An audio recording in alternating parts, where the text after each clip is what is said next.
Welcome everyone to MysteryHQ. In this video, I'm going to show you what I genuinely think is the easiest and safest method to reach round 50 using only melee and combat axes to unlock the martial artist Dark Ops calling card in the Black Ops 7 Zombies. Before we jump in, I want to give credit where it's due. Shout out to Reddit user braflip420 whose strategy this is based on. I've tweaked it a bit, and in this guide I will explain exactly what you can do and what you absolutely cannot do so you can avoid failing this challenge. If this guide helps you out, don't forget to leave a like and subscribe, and now let's start with the loadout and the augments. I'm showing the perks you should actually buy here.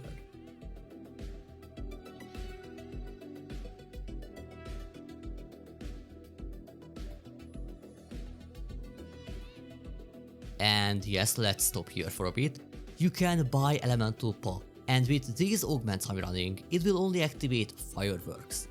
This is very important because Firework kills do count as melee kills when applied to your knife, and they do not fail the challenge. That's why I recommend these augments for Fireworks and buying this ammo mode on your knife as soon as you can. You can also buy Wisp Tea, but only if you are using the Mask of Benevolence augment. That version only heals you and does not kill zombies. For your field upgrade, Ether Shroud is the safest option. I only ever use it to escape Oscar, but more on that a bit later. Just make sure you do not use Burst Dash because killing a zombie with it also fails the challenge. Now here's what you must not buy. Do not buy PhD Flopper. If you slide into a zombie, jump from somewhere and the explosion kills anything, the challenge instantly fails. The same thing applies if you slide into a zombie while insta-kill is active, or you accidentally throw a decoy into a zombie when insta is active. That's why you should be running Steams as the safest option, and obviously combat axes. You can complete this challenge in standard or cursed mode. Cursed mode can be faster if you have relics like the teddy bear, and you can even use the dragon wings to prevent power-ups if you are worried about nukes. But that said, picking up nukes does not fail the challenge, so they are safe to use. I personally did it on Astra Malorum in standard mode, which gives us one massive advantage, that you can ping Oscar on your tag map. This is actually huge, as you will always know where Oscar is and when he is approaching you. And finally, yes, you can save and quit in solo. It does not prevent the calling card from unlocking, so you are safe to leave anytime. As soon as you spawn in, switch to your melee weapon and always aim for critical melee kills. They deal more damage and give you more points. Start opening the map to collect the harmonic components, but I strongly recommend keeping this door closed here. This will matter later for Oscar.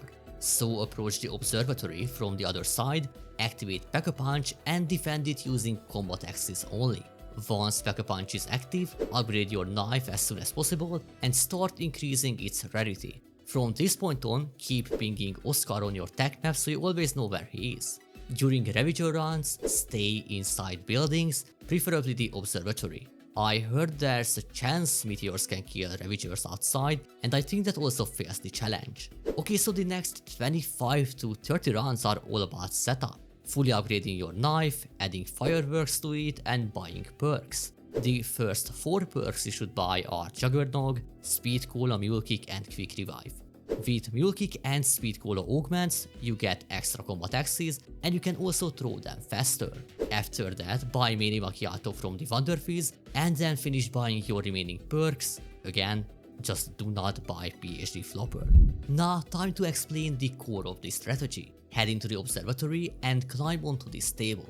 Face this writing on this machine, back up slightly without falling off the railing, and line yourself up with this handle right here. Once positioned correctly, you are basically set.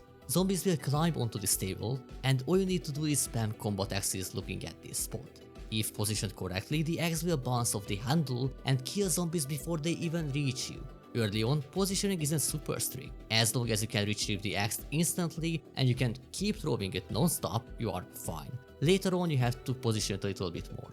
I do wanna mention one thing here. There's an Elemental Pop augment that lets combat axe trigger ammo mods like Fireworks. I tested it, and while it was extremely broken, I did not unlock the calling card in that run. I can't say for sure if that augment was the reason, but to be safe, I recommend not using it in your run.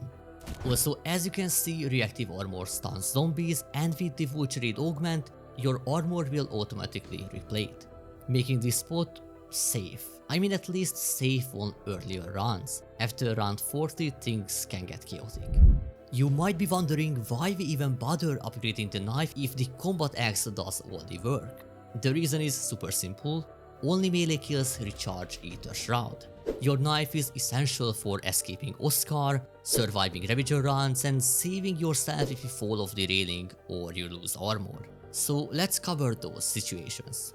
Because you are constantly pinging Oscar on the tech map, you should always know where he is, so you only need to worry about when he gets closer than 40 meters.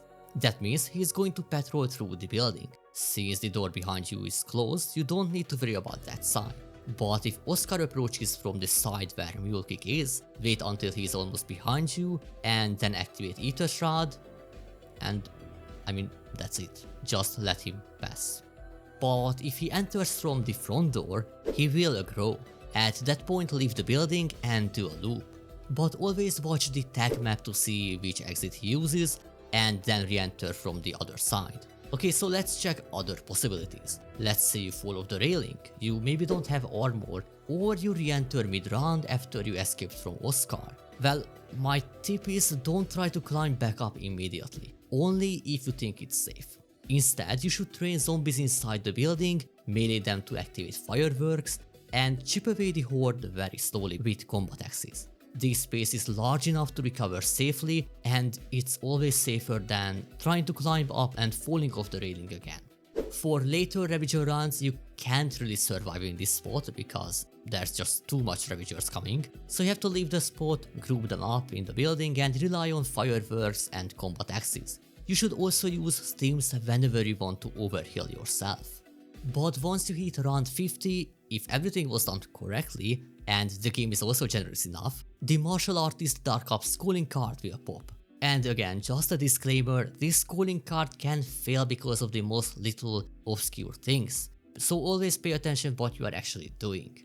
But that's pretty much it for this video. If you found it helpful, don't forget to leave a like and subscribe for more Black Ops 7 Zombies guides, and I want to say thank you all so much for watching, and I will see you in the next video.